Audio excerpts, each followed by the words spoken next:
Welcome to the Natural News Talk Hour. I'm your host, Jonathan Landsman. Our show today, Toxic Dangers, the Signs, Symptoms, and Solutions. Our guest is the Director of Environmental Medicine for the Riordan Clinic. He is a graduate of Ohio State University College of Medicine and has dual certifications by both the American Board of Family Practice and the American Board of Emergency Medicine. He is a member of the American College for Advancement in Medicine and is certified in chelation therapy by ACAM. As certified life coach, our guest learned quite a bit from his own healing experience following a life-changing accident. He discovered that he could practice medicine a better, smarter way. As we always emphasize on this show, health is not merely defined as a life without disease. It's really about living life to its fullest potential in body, mind, and spirit. Today, we'll talk about how to deal with one of the greatest threats to human health, toxins. Please join me in welcoming Dr. Mike Bauerschmidt to our show. Dr. Mike, welcome. Thank you. It's a pleasure to be here. This show is for educational purposes only. Always consult a trusted healthcare provider for medical issues that concern you and make an informed decision. For more information about Dr. Mike or the Riordan Clinic, visit riordanclinic.org. Dr. Mike, you were conventionally trained as a medical doctor, but I'd like you to start the program by talking about why you changed the way you practice medicine. What happened? Well, it's kind of an interesting story, Jonathan. I was, as you mentioned, conventionally trained and had spent 20-plus years in the emergency department, snatching people from the jaws of death.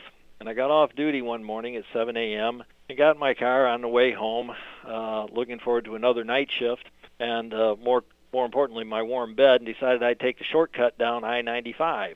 Well, that shortcut turned out to be a major detour in my life. As I was getting on I-95, I was rear-ended by a plumbing truck and blew out 3 discs in my neck and 2 in my lumbar area. And being a card-carrying member of the Church of the Medical Orthodoxy, I immediately consulted a neurologist who sent me to the neurosurgeon, who sent me to the physiatrist, who sent me to the anesthesiologist for the long and short-acting narcotics and the muscle relaxants and the anti-inflammatories, and eventually the antidepressants and the sleeping pills, and then the Provigil, which was the pick-me-up because I was on all this other stuff.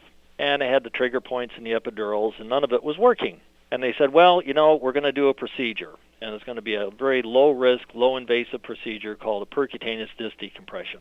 And being a card-carrying member of the Church of the Medical Orthodoxy, I said, sure, because we all know procedures work when medications fail. And so they did this little thing where they stuck a needle into my disc, and they kind of evaporated the gelatinous portion of the disc, which made the fibrous portion shrink back off the nerve. And it worked great for a week. And then I had progressive pain. I couldn't not even lift my leg 6 inches to step into the shower. I could not get out of a chair without help, and I was in constant pain. They threw me in the hospital and put me on IV morphine and decided that what I had was an infection in the disc in the bone as a result of the procedure. So I spent 3 weeks in the hospital and then 6 weeks with IV vancomycin running in through a subclavian line, and was worse off than when I started. And I ran into a guy that I used to work with in the ER who had started an anti-aging practice in a nearby city, and he said, Mike, let me give you some IV vitamin C.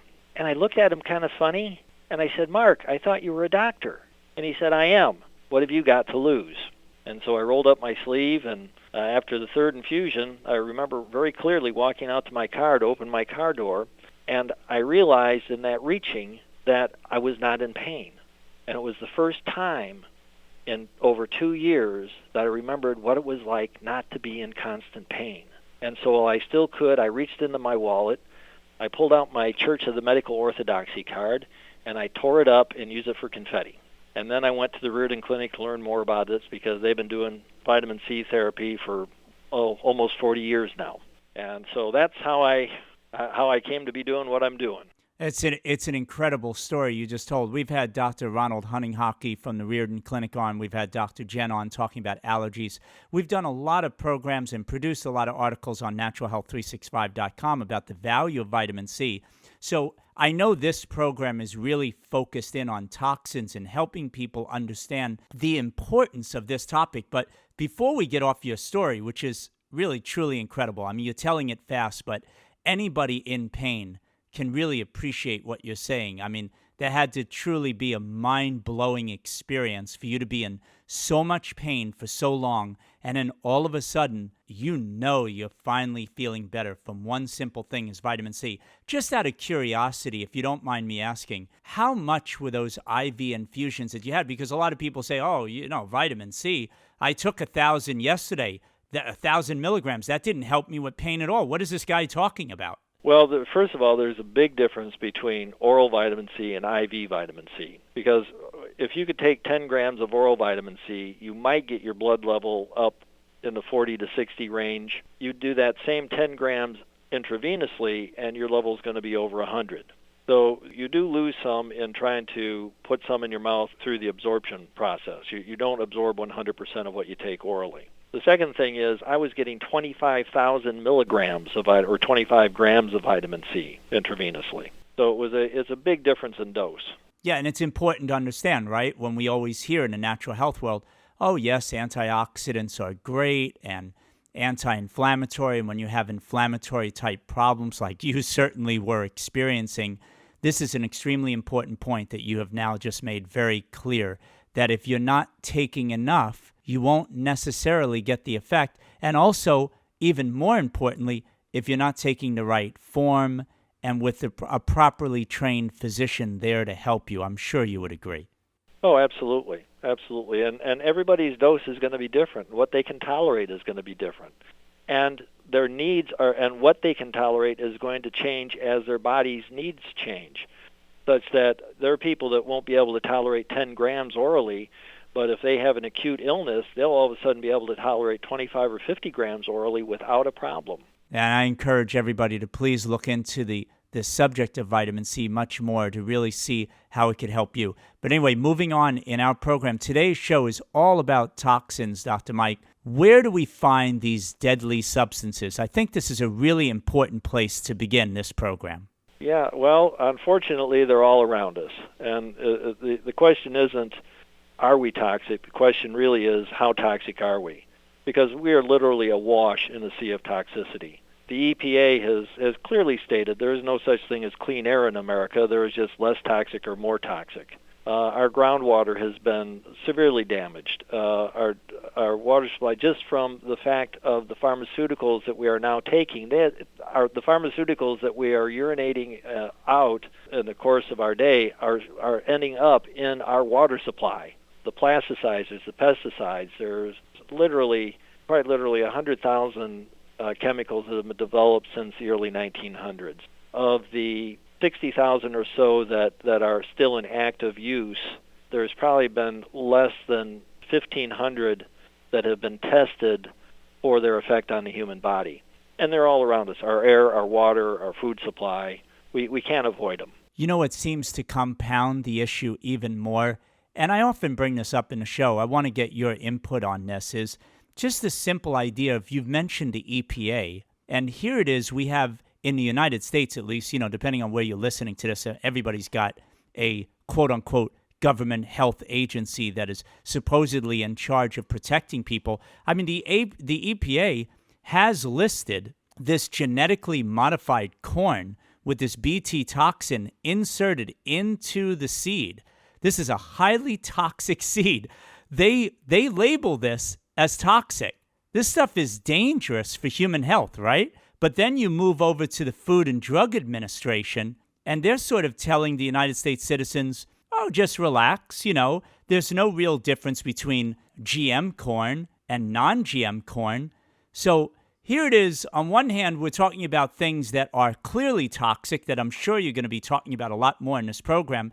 And then we get something else that is clearly toxic, but two main government health agencies actually disagreeing with each other. I mean, talk about confusion and keeping people in the dark. It happens all the time, and the EPA has really done some amazing things on behalf of the consumer, and mostly it's when they sue the FDA, because the government agencies will sue each other back and forth in an effort to figure out who comes out on top. And unfortunately, it's more a role of who gets to make the rules as opposed to doing what's best for the population in this country. And to make things clear, Dr. Mike, I mean, some people might be new to this program. We have to pay respect to those people. I'm so glad that they're listening to programs like this and that they're open enough to just start investigating this. But back to the subject of toxins, I guess a lot of people who may not have many symptoms that they notice, they feel like they're relatively healthy.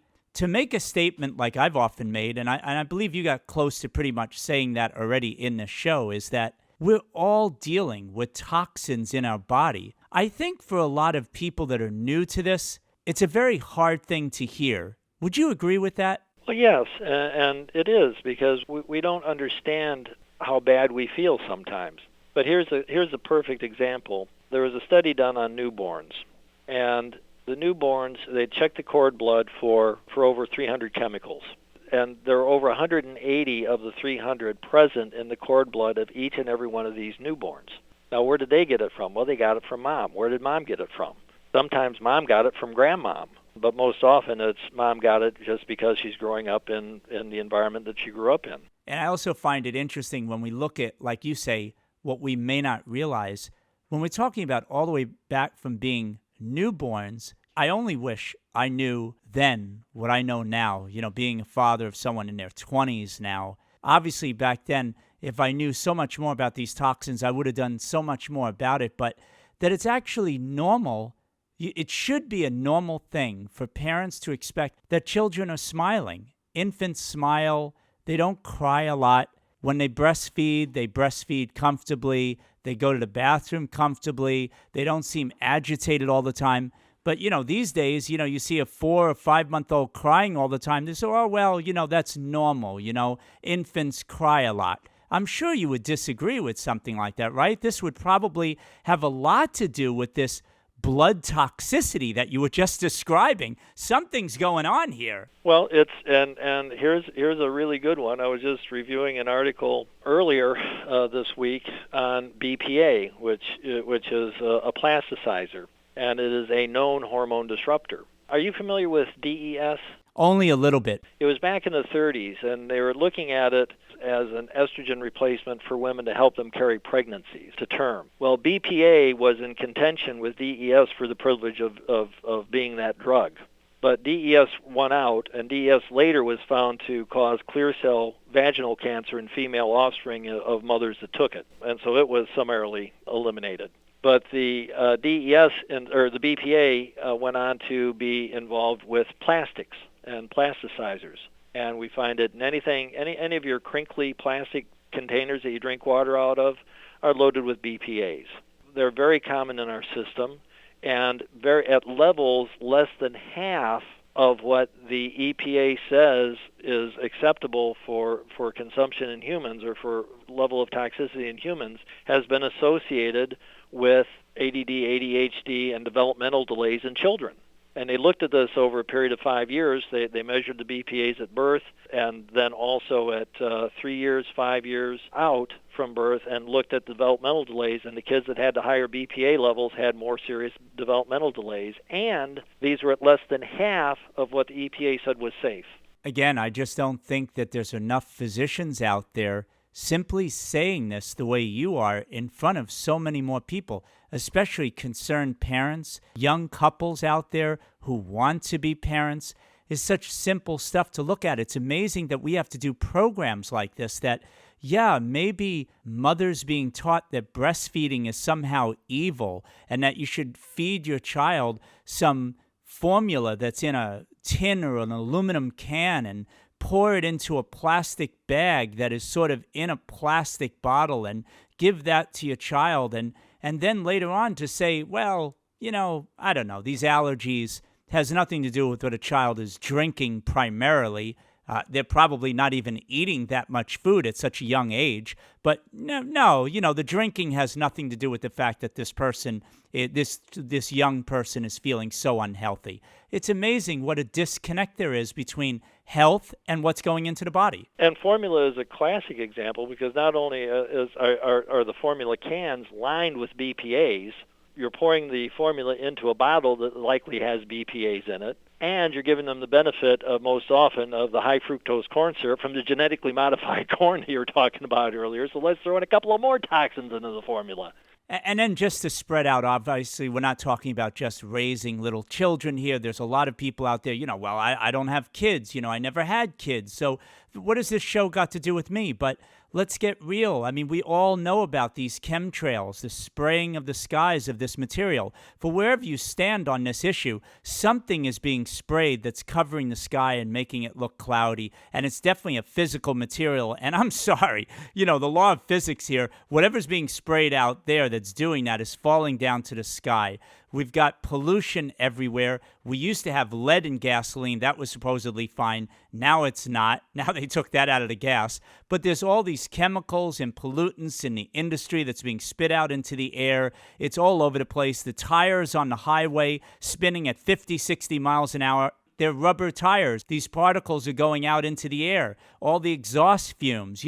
This is real, is my point. What you're talking about is we all are dealing with a level of toxicity, and we really ought to open up our eyes to this and deal with it. I'm sure you would agree. Oh, absolutely. And it's interesting you bring up the particulate pollution. You take any smokestack from any industry, whether it's a coal-fired power plant or GM or Ford or Firestone or, we used to have U.S. Steel and places like that. But all those smokestacks, you say, well, they're burning that stuff up, it disappears. Well, no, it doesn't. It gets particleized into micron-sized pieces that are anywhere from 1/10 to 1/3 the diameter of your hair. And when you consider the density of those particles and the density of the air, they're all hanging in the 30 to 40,000 feet range, which is why some of the people I've seen with the heaviest levels of heavy metal toxicity have been airline pilots, flight attendants, and frequent flyers, because they're flying through this stuff on a daily basis. And they're breathing it in, and it's getting into their system. But you don't have to be a flyer to participate in that because, as you mentioned, I lived in South Florida for a number of years, and it always seemed odd to me that after a thunderstorm, my car was dirtier than it was before the thunderstorm.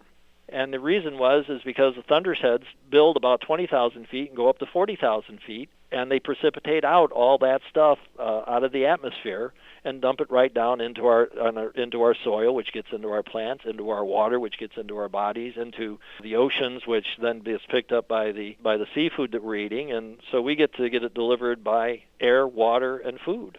And I want people to hang in as they're listening to this program. Again, it's so easy at the beginning, and I'll tell people who are just starting to hear this program for the first time, we always want to highlight the problem at the beginning of the program, but we are going to be focusing on solutions. So I'd like to talk a little bit more now, Dr. Mike, for a few minutes about specifically how all this toxic debris that we've been talking about, that we're all exposed to on this earth, how it actually damages our health. I mean, you've talked briefly about the lungs, but, talk about it a little bit more. Lungs, brain tissue, digestive system. How does all this impact our health? Well, in general, I'm going to talk for a moment. I want people to understand a simple definition. I'm going to be referring to POPs, or persistent organic pollutants. And these kind of encompasses kind of the general name for all the pollutants that are available to us in the ways of chemicals, preservatives, pesticides, herbicides, heavy metals, you name it. It's there. But we consider them under the general name of POPs. And POPs have been associated with childhood behavior problems, obesity, chemotherapy resistance, ulcerative colitis, diabetes, heart disease, Alzheimer's, basically any inflammatory problem that exists in our human body, there is going to be part of that problem can be traced directly back to the POPs. And if I can, I'd like to take a minute and maybe explain to you how that happens. Our body is basically a walking, talking chemistry set. And we're just nothing more than biochemistry in motion. And the thing that powers our machinery is a thing called the redox reaction, reduction and oxidation. Reducing agents can donate an electron. Oxidizing agents can accept an electron. And as that electron is accepted, we generate energy, which is the good news. We're a perpetual energy machine. The bad news is every time we generate a molecule of energy, we also generate another free radical or toxin. Now, that free radical can then serve to stimulate the system on again. I mean, it can feed back in and accept another electron and generate more energy. What the persistent organic pollutants, though, is they rob the body of the reducing agents, of the nutrients and antioxidants that our body needs to keep that machinery going without generating any energy. So in the bottom line, we're just losing energy to no good effect by having these persistent organic pollutants around us. And if we don't have, so we're working harder and not getting as much return. So, of course, we're going to age quicker. We're going to develop inflammatory diseases. And all these modern diseases of mankind, hypertension, diabetes, heart disease, people weren't dying of this stuff in the 1800s. There was probably 1 in 20 people that had hypertension in the 1900s. Now it's 1 in 3. Cancer has continued to go up, not only in incidence, but in total deaths from cancer has gone up every year consistently since the early 90s. Alzheimer's is on the rise. When I was growing up, there was no such thing as autism. There were no autistic kids when I was growing up. The first time I ran into one, I was in residency, and now, it's how many cases of autism or autism spectrum diseases are being diagnosed on a yearly basis. It's not because we're better at diagnosing it. As an autistic kid, you can pick one out in a heartbeat. It's because of the damage from the persistent organic pollutants. We're slowly poisoning ourselves, and it's got to stop. It's amazing. As I hear you speak, it's like this picture I have of us all sort of swimming around in this pool, and the pool is completely toxic. It's filled with pollution.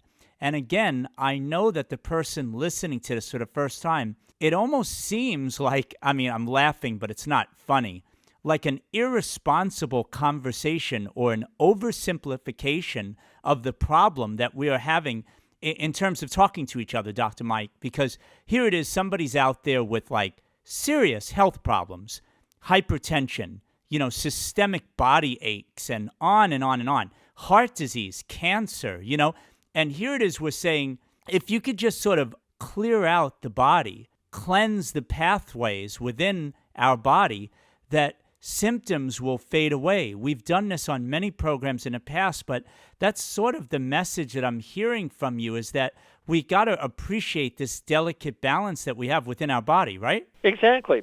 Our body is designed to grow and develop, but we should be lasting 120 years without a problem. So to me, middle age is 60, and probably next April I'm going to push that up to 65, but for now, 60 will do. And you don't mean hanging on for dear life with tubes in us at 100, No. 105. I'm talking about having a life lived to its fullest potential. I'm talking about, waking up one morning and deciding that, I didn't wake up. But not sitting in a nursing home for the last 8 to 10 years of my life drooling on myself. That's not for me. And I agree that, it is easy for people to kind of get this idea that what's the use? We're just stuck in this pool of crud, and we can't get away from it, so what the heck are we going to do? And in fact, I had that thought about halfway through my studies of environmental medicine. I was kind of going, well, let me see. If I just quit eating, quit drinking, and quit breathing, I should last, about 6 minutes. But short of that, I'm going to die some horrible death from persistent organic pollution. But that's not necessarily the case. It doesn't have to be the case, because the body can heal itself to a point. The problem is we've overwhelmed the system. So the number one treatment, the number one prevention is avoidance as much as possible. Dr. Mike, I really want to focus the rest of this program on really understanding a lot better the signs of toxicity, so we can really sort of wake up, if you will, ourselves to, wow, I got to take care of a problem here. We talk about chronic fatigue and brain fog. Talk about the signs of toxicity, and then I really want to spend some time on how we can better protect ourselves. Please, go ahead. Well, the signs of toxicity are myriad. As a matter of fact, I was just having a phone conference before this program, and there was a gentleman calling from Germany, and he had all these symptoms that he kept going to the doctor for, and the one doctor, the internist, would send him to the gastroenterologist, who sent him to the rheumatologist, who sent him to the neurologist, who sent him to the ENT, and nobody was able to make the diagnosis. And he was still having a problem, and they were about ready to put him on some Prozac, which has been the worst mistake of their lives. When he's sitting there increasingly frustrated because he doesn't feel right. No one can help him understand why. And that, to me, is one of the premier symptoms of an environmental medicine problem, because doctors are not trained in this. They don't understand the complexities of the environment and its impact on the human body. So in general, I ask people a few questions, and as part of it's to determine whether they're at risk for being having environmental medicine problems, and part of it's also kind of give me an idea of how does their body handle toxicants. And the questions are simply, how do you respond to alcohol? If people that say, gee, I have one or two drinks and I'm really buzzed, or I really have a bad hangover the next day, well, that tells me that their liver isn't processing things in an efficient manner. Same thing with caffeine. They say, well, I have a cup of coffee, I get all jittery, my hands shake, or if I have a cup of coffee at 2 o'clock in the afternoon, I can't sleep at night. Then, again, the liver is not processing that caffeine in an efficient manner, which means it's busy doing other things. Women, it's a great thing with birth control pills. I ask them, what's your experience been with birth control pills? And if they say, oh, gosh, I get headaches, I get nauseated, I put on 20 pounds, I got irritable, they also have those signs and symptoms that their liver is not able to process toxicants efficiently. And finally, I ask them, what happens if you walk past the perfume counter at the department store? And if they go, oh, my God, I get a headache, I get nauseated, I got to get out of there, I can't stand it, then they really have a very serious problem with environmental toxicants, potentially a very serious problem with environment, because that's telling me their body is already overburdened with their level of total body burden of toxicants is very high, and any other little extra thing is too much for them to handle. And if they don't do something now, they're going to have serious problems down the road. This is a hard thing to talk to people about. I mean, I'm going to share a little story with you. I'm sure you can completely relate to this, Dr. Mike. You know, I often have these conversations with people, but this was a serious talk we had with a cancer patient, and the woman had a total hysterectomy about 3 weeks ago, and she had the pain patch on, experienced some pain. She took the pain patch off now, finally, after several dosages of this, several cycles of 2-3 days. And now, of course, she's feeling her gut, all kinds of aches and pains. And here it is, somebody diagnosed with stage 4 cancer with a total hysterectomy, saying now she's considering maybe what the doctors told her to do is, listen, you can't do the pain patch forever. You've got to get off of it. So take some Tylenol or do some Advil, whatever you can do to get through with the pain. But I tried to gently explain that, well, when and she has an appointment with an alternative physician to help her out with her cancer. It's great, but it's 2-3 weeks from now. I said, look, when you talk to that doctor, you'll see that, it's about like your liver, and if you take these things, there's a lot of toxicity. Are you concerned about that? And it was like very foreign to her. She just thought, well, maybe I should just pop these pills to help me with my pain. And, what has this got to do with any liver toxicity? She really didn't understand. Nobody's ever explained this to her. Yeah, and this is a common misconception. People look at the liver and say, oh, it's a detox organ. Well, it's not. The liver does not detoxify. The liver biotransforms. It takes things that the body can't get rid of and turns it into things that the body can get rid of. And it's a 2-step process. And if you have an impairment of either process, you can actually run the risk of building up a more toxic metabolite before you get rid of it. And this is the classic with the hangover from alcohol. Alcohol gets turned into acetone, gets turned into acetaldehyde. Well, if your body doesn't then get rid of the acetaldehyde, it builds up, and that's what gives you that terrible hangover feeling. The caffeine is blocked at the first step. A little dose of caffeine, it can't get through. The body can't process it, and you get a toxic effect of caffeine with a minimal dose because it just hangs around forever. The body can't get rid of it. It can't biotransform it. And this is a classic. And Tylenol is one of my pet peeves with the liver. I spent 25 years in the ER, as I mentioned, and when I was first there, the big thing was the tricyclic antidepressants. If somebody came in with an overdose of those, I was really terrified because they could suddenly just stop breathing and their heart would stop, and there was nothing I was going to be able to do about it. But after the tricyclics gave way to the SSRIs, the Paxil and the Prozac and things, that went away, but it was replaced with the painkillers. And the ones that kill people is the Tylenol component, the Vicodin, the combination of the hydrocodone with the acetaminophen. And the reason is because the liver will use up its ability to biotransform that acetaminophen fairly quickly, and you will die from liver failure with as few as 24 of the 500 milligrams of acetaminophen. If you took those all, people would come in with, I overdosed, but I just took Tylenol. I was really worried because they had a very terrible, painful, horrible death awaiting them if we weren't able to reverse that. So The liver does not detoxify it, biotransforms, and it can become overwhelmed with over-the-counter medications. It's important that we really appreciate, again, this delicate balance in our body and really take much better care of ourselves. I mean, certainly a show like this really motivates me, Dr. Mike, when I listen to you speak. Aren't there other truly simple signs that, again, I only wish that more people were exposed to physicians like you who would just look at these people and say, oh, you brain fog? You're tired in the middle of the day after 7-8 hours of sleeping, 9 hours of sleeping at night, and you're sort of nodding off at 2-3 in the afternoon from not even really being that physical? Hey, guess what? You're toxic. Can you imagine if more people just simply heard this from their doctors? A patient comes in to see me. I don't know exactly what's wrong with them, but I can guarantee you that their manifestation of health is their body doing the best it can with what it's been given to work with. And to me, there are 4 general areas that are impacting our health, and the 4 general areas I concentrate on are: what are you eating? What's your emotional life like? Are you balanced? Are you stressed? Are you worried about being able to make next month's mortgage? What kind of environmental toxins have you been exposed to in your lifetime? And people don't understand it. It depends on where they grew up, what kind of foods they ate when they were kids.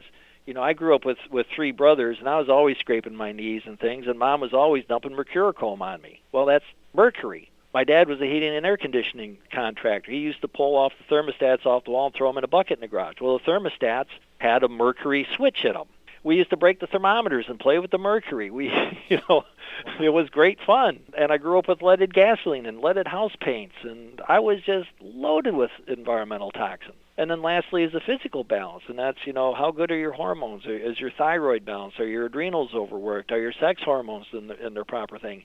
And each of these areas interrelate. And if you have too much environmental toxicity, your hormones aren't going to work right, and you're not going to digest your food properly, and you're likely going to be irritable and grouchy. Now, does that mean everybody's irritable and grouchy has an environmental toxicity issue? May not be their major reason. They just may be irritable and grouchy because of an emotional balance or because of a nutritional deficiency. And that's not a joke, right? Because we could have the healthiest person swallowing vitamin C supplements, having spirulina, doing all these wonderful nutritional supplements, eating organic food, but, they haven't really grasped this idea of maybe going within and responding differently to what people close to them are saying to them, how they respond to friends and family. And, I say this with all due respect, they're emotional basket cases. So even with organic food, right, this person is at risk for literally getting sick, no?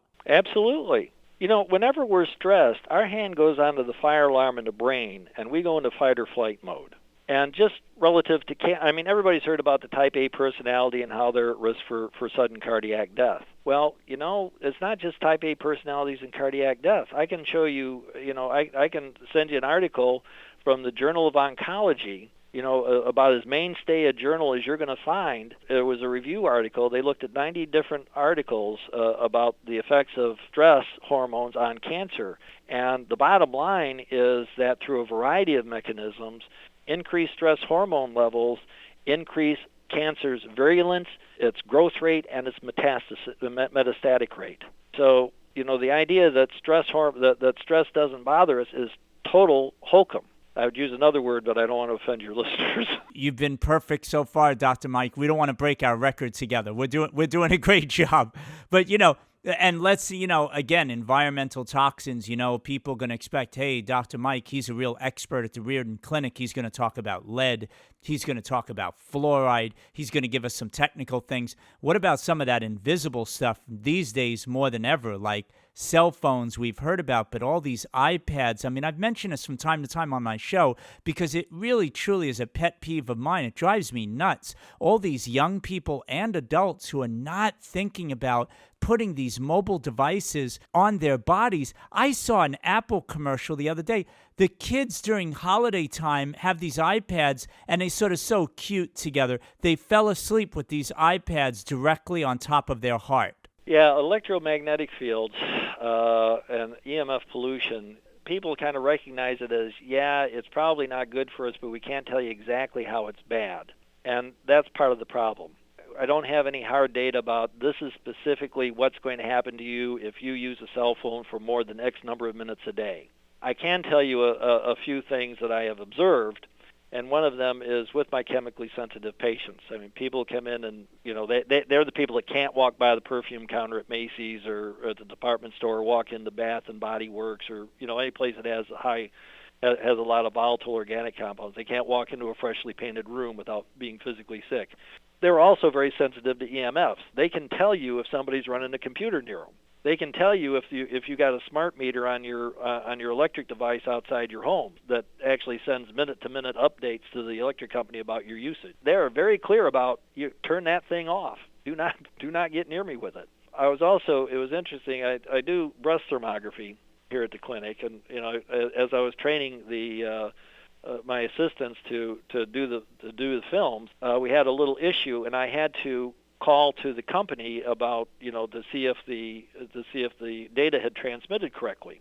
And I happened to be standing in front of the camera with my cell phone up to my head, and I looked at the computer, and the whole left side of my head was a bright red, and that was where I had the cell phone. The right side of my head was cool. And I'm going, okay, I'm putting this on speaker now. So let's talk for a few minutes now. As we're closing out this program, I'm sure the first thing you're going to say, Dr. Mike, is an obvious one in all of our minds, that to protect ourselves from toxins, look, stop swallowing the poison, stop drinking, stop eating the stuff. We get it. But, I'd like to hear from you how else we can further, protect ourselves, add layers, buffers, if you will, to really minimize its effects so that, again, the whole point of this is so that we can be happy and healthy, enjoy our lives, and be, just a really great service to everybody around us. Well, in general, avoidance is the key, and so it starts with clean air. So get yourself a charcoal and HEPA air filtration system for your home. Get rid of the Glade air fresheners, get rid of the Scotch-guarded furniture fabrics, get rid of the Teflon pans, get rid of the dry cleaning, learn how to iron and get rid of the stain-resistant and wrinkle-free shirts. They're all loaded with chemicals and toxins, number one. Number two, get yourself a good quality water filter. And there's lots of them out there, and they all claim to do something better than somebody else. But you really want to look at the data and what percentage of things like halomethanes, the chlorine and chlorine metabolites, the fluorides, and fluoride is very hard to get out of your water. If your community fluoridates its water, you really need to look specifically for a water filter that will take out fluoride. Even if you have reverse osmosis, you have to have a special filter on it to get rid of the fluoride. Fluorides can be very toxic. With the foods, eat organic as much as possible. And if you can't eat organic, then, and write this one down, folks, get a piece of paper and a pencil. If you cannot buy organic, then peel the vegetable or the fruit. If you peel the vegetable or fruit, you're eliminating 100% of the pesticides and herbicides. If you can't peel it, say it's a strawberry, you can't afford the organic and you just got to have a strawberry, then get yourself a teaspoon of white vinegar, a teaspoon lemon juice, and 8 ounces of filtered water, and spray your fruit or your vegetable off with that, and you'll eliminate 85% of the pesticides or the herbicides. Other than that, saunas are excellent. There's 3 ways you get rid of toxins: sweat, stool, and urine. Urine is the most efficient because we are usually urinating a lot more than we're sweating or pooing. But there you probably need some help in terms of, chelation is very effective when done intravenously or orally at eliminating heavy metals, and getting rid of them through the urine is the most efficient and effective way of doing that. And when you say sauna, right, Dr. Mike, you're not talking about just the health club dry saunas, are you? Well, any heat will be beneficial, but when you're talking about detox, you really want to be in the 125 to 135 degree Fahrenheit range. And the wet saunas, the steam saunas, they're terrible because you've got all that moisture in the air, and how much of that is you sweating and how much of that is the moisture on you from the steam. So the infrared is really very good at tissue penetration, so you're going to get deeper into the tissue to start mobilizing those toxins and then sweating them out. The important things with saunas is that as you're sitting in the sauna, you are wiping the sweat off of you while you're sitting in there. Because otherwise, all you're doing is moving it to the skin surface, it's sitting there, and it will get reabsorbed. So, 15 to 30 minutes in a 125 to 135 degree sauna, on a daily basis if you're acutely toxic, or at least 3 times a week just for health maintenance is strongly recommended. Colonics are a very efficient way, a very good way of doing it if they're done correctly. But you need a good colon hydrotherapist, somebody that's well trained in this. And they should be somebody that's sitting in there with you while you're having the colonic and massaging your stomach and kind of walking you through it and seeing. And it's amazing what some of the colors and some of the things that come out that way. It's not just about cleaning the old stool out. It's really about having a toxin dump from the liver when the colonic is done properly. Many of these things, if you are best done under the guidance of a physician, simply because I have had many people that have tried one or the other and they were too toxic to tolerate them. They actually got worse before they got better, and people will give up on it. So it's really good if you can find an environmental medicine doctor near you that can help guide you through a cleansing program. Yeah, that's what I was going to ask you right at the end, Dr. Mike, is, on a serious note, for those people out there who obviously are not just in the greatest of health, we're talking people with serious health concerns, when would you say it's important to see a doctor? Well, if you already have the manifestations of serious disease like diabetes or hypertension or heart disease, then I would say absolutely, come see somebody like myself, because, I can guarantee you, before I was never able to say that chelation, I couldn't tell you for sure that chelation will help. Well, now I can tell you that as a result of a 10-year, double-blind, placebo-controlled, $31 million NIH study that was started to prove that chelation doesn't work, proves absolutely that I can reduce your chance of having a heart attack between 26 and 40% by undergoing chelation. And you know what the really amazing thing is? This was presented at the American College of Cardiology, and it was met with deafening silence, because all of a sudden people were seeing 26 to 40% of their stents and their bypass surgeries and everything else walking out their back door. And the really, really amazing thing is, what it takes to get a new drug approved? What percentage difference you have to have over placebo to get a new drug approved? 1 to 2%. I had a 26% with the chelation study and dead silence. You get 2% and it's like, oh, this is the newest breakthrough for cancer medicine, or this is the newest breakthrough for heart disease, or this is the newest breakthrough for diabetes. Dr. Mike, I want to thank you so much for your time, and I want to thank our listeners for joining us today. For more information about Dr. Mike or the Riordan Clinic, visit riordanclinic.org. I'm your host, Jonathan Landsman. I hope you enjoyed this program. Thank you for your support. Talk to you soon. Take care.